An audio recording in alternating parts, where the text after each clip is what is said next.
Students, I welcome all of you in this science session, and today we will discuss about the topic balancing of chemical equation. First of all, we have to know what is balanced chemical equation. आप जानते हैं कि किसी भी chemical equation में दो parts होते हैं, रिएक्टेंट्स के होते हैं और प्रोडक्ट के होते हैं।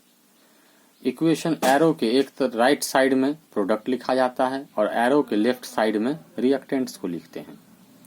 रिएक्टेंट भी एक तरह का सब्सटेंस है और प्रोडक्ट भी एक तरह का सब्सटेंस है और दोनों एटम्स से मिलके बने होते हैं, एटम्स और मोलेकुल से मिलके बने होते हैं। तो बैलेंस्ड केमिकल इक्वेशन किसको कहेंगे?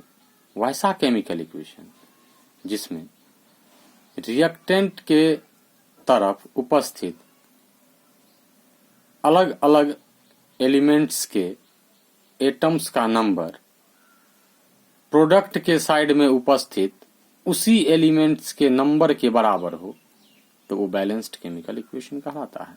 दूसरे तरीके हम कह सकते हैं the chemical equation in which number of atoms of each element are the same on both side of the equation. दोनों तरफ उस एलिमेंट का जो नंबर है वो सेम होना चाहिए, उसको हम लोग बैलेंस्ड केमिकल इक्वेशन कहेंगे। अब इक्वेशन को हम कैसे बैलेंस्ड करेंगे, क्या प्रोसेस है? So in order to balance the chemical equation, number of atom of various element on either side of the equation should be made equal by keeping chemical formula of the substance unchanged। आपको equal करने के समय में किसी भी substance का जो chemical formula होता है उसमें चेंज नहीं करना है। जैसे मान लेते हैं H2 सल्फ्यूरिक एसिड का केमिकल फॉर्मूला होता है H2SO4। एक मोलेकुल्स के जो सल्फ्यूरिक एसिड होंगे उसमें 2 हाइड्रोजन के एटम्स हैं, 1 सल्फर के एटम हैं और 4 ऑक्सीजन के एटम्स होते हैं। इसका मतलब है कि जब भी आप H2SO4 में उपस्थित एटम्स को बैलेंस्ड करेंगे तो सल्फर के या ऑक्सीजन के एटम को बैलेंस करेंगे तो आपको केमिकल फॉर्मूला को चेंज नहीं करना है। तो क्या करना है? स्क्रिप्ट नीचे में होल करके 2 लिखिए या आगे में 2 लिखिए, 3 लिखिए, उस तरह से मल्टीप्लाई करके बैलेंस्ड करना है। जैसे एग्जाम्पल में हम आपको दिखाते हैं। दूसरा स्टेप है कि सुटेबल कोफिशिएंट माने नंबर, जिसको स्क्रिप्ट अभी आपने हमने जिसे स्क्रिप्ट कहा था उसी को कोफिशिएंट या नंबर कहते हैं, is written before the formula of that substance.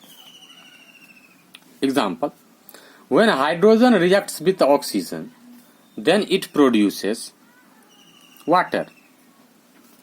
Chemical equation क्या हो गया? H2 + O2 produces H2O। ये बैलेंस देखिए, इस तरफ हाइड्रोजन का 2 एटम है, इस तरफ हाइड्रोजन का और ऑक्सीजन का 2 एटम्स है, लेकिन इधर हाइड्रोजन के 2 एटम्स हैं तो हाइड्रोजन तो बैलेंस्ड हो गया, लेकिन ऑक्सीजन बैलेंस्ड है नहीं है। ऑक्सीजन एक ही है लेकिन इधर ऑक्सीजन 2 है। हमको दोनों तरफ 2-2 करना है। इसको 2, इधर तो 2 है लेकिन इसको 2 करने के लिए हमको क्या करना पड़ेगा? इस फॉर्मूला को हम चेंज नहीं करेंगे, बस आगे में यहाँ पे 2 लिख देंगे। क्या लिख देंगे? 2 लिख। देखिए यहाँ पे हमने 2 लिख दिया तो 2 और गुने 2 4 हो गए हाइड्रोजन और 2 हो गए ऑक्सीजन। ऑक्सीजन 2 हो गया और 2 दूना 4 हो गया हाइड्रोजन। अब ऑक्सीजन तो बैलेंस्ड हो गया लेकिन हाइड्रोजन तो इस साइड में 2 ही है, इधर 4 हो गए। अब हाइड्रोजन को बैलेंस करेंगे तो इधर 4 है इधर 2 है, जिधर कम होगा उसको ज्यादा वाले से कंपेयर करके देखेंगे। इधर 4 है इधर 2 है तो इसको यदि हम 2 से मल्टीप्लाई कर देंगे, 2 गुने 2 4 हो गया, इधर 4 है, बैलेंस्ड हो जाएगा। तो हम फिर से लिखते हैं, यहाँ पे होगा 2H2O + H2O, यहाँ पे 2 लिखा जाएगा और ये इक्वेशन क्या हो जाएगा? बैलेंस्ड हो जाएगा। यहाँ पे हम लोग लिखेंगे 2। क्या लिखेंगे? 2 लिखेंगे और ये इक्वेशन क्या हो गया? बैलेंस्ड। इसी तरह से NaCl2 है, इसको आप करके देखेंगे, करके दिखा, बैलेंस करके देखिए कैसे होगा। H2SO4 NaOH, इसको भी बैलेंस करके देखिए। 2 क्वेश्चन है, आप इसको करके। अगला टॉपिक है हमारा type of chemical reactions. Chemical reactions कितने तरह के होते हैं? बहुत टाइप के केमिकल रिएक्शंस हैं, तो लेकिन मेनली हम लोग यहाँ पे 4 टाइप के केमिकल रिएक्शन डिस्कस करेंगे। पहला है कॉम्बिनेशन रिएक्शन। किसको कहेंगे? तो वैसा केमिकल रिएक्शन जिसमें दो या दो से ज्यादा रिएक्टेंट आपस में कंबाइन करके सिंगल प्रोडक्ट बनाता है, उसको कॉम्बिनेशन रिएक्शन कहेंगे। The chemical reaction in which 2 or more reactants combines together to form a new product is called combination reaction. देखिए यहाँ पे ये दो रिएक्टेंट हैं, एक ऑक्सीजन हो गया एक हाइड्रोजन हो गया, दोनों आपस में कंबाइन करके वाटर दिए, एगो मोलिकुल से एक प्रोडक्ट बनाया, कॉम्बिनेशन रिएक्शन है। कैल्शियम ऑक्साइड है और ये वाटर है, दोनों कंबाइन करके कैल्शियम हाइड्रोक्साइड बनाया, ये सिंगल प्रोडक्ट है। इसको स्लैक लाइम भी कहते हैं और इसको क्विक लाइम कहते हैं। कैल्शियम ऑक्साइड को क्विक लाइम कहते हैं और इसको स्लैक लाइम कहते हैं। सिंगल प्रोडक्ट बन रहा है, दो रिएक्टेंट्स है या दो से ज्यादा रिएक्टेंट्स भी रह सकते हैं, लेकिन प्रोडक्ट यदि सिंगल ही बनेगा तो ऐसे रिएक्शन क्या कहलाएंगे?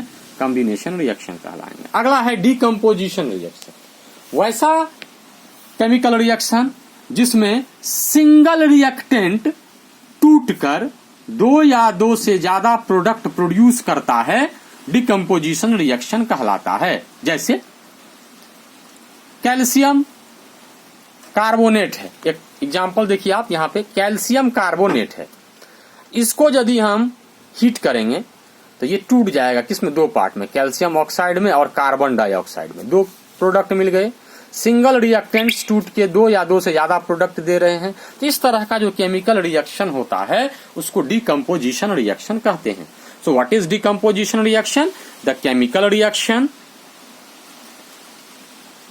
in which single reactant decomposes into 2 or more product is called decomposition reaction. अगला है हमारा डिस्प्लेसमेंट रिएक्शन। डिस्प्लेसमेंट रिएक्शन पढ़ने के लिए सबसे पहले हमको एक रिएक्टिविटी सीरीज पढ़ना पड़ेगा। हाईली रिएक्टिव एलिमेंट्स और लेस रिएक्टिव एलिमेंट्स का एक सीरीज होता है। जो सबसे ज्यादा रिएक्टिव होता है वो उस सीरीज में सबसे ऊपर होता है, उससे कम रिएक्टिव उससे थोड़ा नीचे, उससे भी कम रिएक्टिव उससे भी थोड़ा नीचे, उससे भी कम रिएक्टिव उससे भी थोड़ा नीचे, इस तरह से होते हैं। सो डिस्प्लेसमेंट रिएक्शन क्या होगा? The chemical reaction in which stronger element का मतलब है highly reactive elements displaces weaker element from there compound is called displacement reaction. वैसे रिएक्शन जिसमें स्ट्रॉन्गर एलिमेंट्स वीकर एलिमेंट को उसके कंपाउंड से डिस्प्लेस कर दे। जैसे रिएक्टिविटी सीरीज में एल्युमिनियम बहुत ऊपर होता है और कॉपर नीचे होता है। कॉपर हो गया वीकर एलिमेंट और एल्युमिनियम हो गया स्ट्रॉन्गर एलिमेंट। तो कॉपर का जो कंपाउंड है, कॉपर सल्फेट जो है, ये कॉपर का क्या है? कंपाउंड है। एल्युमिनियम क्या करेगा? जब भी जैसे ही हम एल्युमिनियम को इसमें डालेंगे, ये स्ट्रॉन्गर एलिमेंट है, इस कॉपर को तुरंत डिस्प्लेस करके हटा देगा। इस कंपाउंड से, वीकर एलिमेंट का ये कंपाउंड है, इससे कॉपर को हटा दिया और अपने उसके जगह पे उसका जगह ले लेगा। क्या बना लेगा? एल्युमिनियम सल्फेट बना लिया। SO4 के जगह पे एल चला गया, एल्युमिनियम सल्फेट बन गया, कॉपर को अलग कर, डिस्प्लेसमेंट रिएक्शन। तो इस तरह डिस्प्लेसमेंट रिएक्शन में हमेशा वीकर एलिमेंट को स्ट्रॉन्गर एलिमेंट वीकर एलिमेंट के कंपाउंड को डिस्प्लेस कर देता है। अगला रिएक्शन है हमारा neutralisation reaction. What is neutralisation reaction? The chemical reaction in which acid and base react with each other to produce salt and water is called neutralisation reaction. वैसा chemical reaction जिसमें acid और base आपस में react करके salt और water देता है, उसको न्यूट्रलाइजेशन रिएक्शन कहते हैं। इस तरह के रिएक्शन में क्या होता है? एसिड और बेस दोनों एक दूसरे के इफेक्ट को न्यूट्रलाइज कर देते हैं। एसिड का जो टेस्ट होता है खट्टा होता है, शार होता है, और बेस का जो टेस्ट होता है बीटर होता है। जब दोनों रिएक्ट करते हैं तो नमकीन, दोनों एक दूसरे की इफेक्ट को कैंसिल कर देता है और नमकीन सॉल्टी टेस्ट का मटेरियल बनता है। इसीलिए न्यूट्रलाइजेशन रिएक्शन वैसा रिएक्शन है जिसमें एसिड बेस एक दूसरे के इफेक्ट को न्यूट्रलाइज करते हैं और सॉल्ट और वाटर देते हैं। एग्जाम्पल के तौर पे सल्फ्यूरिक एसिड है, ये सोडियम हाइड्रोक्साइड बेस है, दोनों रिएक्ट किया और सोडियम सल्फेट जो कि सॉल्ट है बना और वाटर बना। इसी तरह से यहाँ पे देखिए मैग्नीशियम हाइड्रोक्साइड सल्फ्यूरिक एसिड से कंबाइन करता है तो सॉल्ट बनता है मैग्नीशियम सल्फेट और वाटर बनता है। ये केमिकल रिएक्शन था। ये थे आपके केमिकल रिएक्शंस। आपके ये चैप्टर 3 जो है यहीं पे समाप्त होते हैं। नेक्स्ट वीडियोज में हम कुछ क्वेश्चन आंसर आपको देंगे करने के लिए, फिर उसका आंसर भेजेंगे, आप उसको करेक्ट कर लेंगे। धन्यवाद।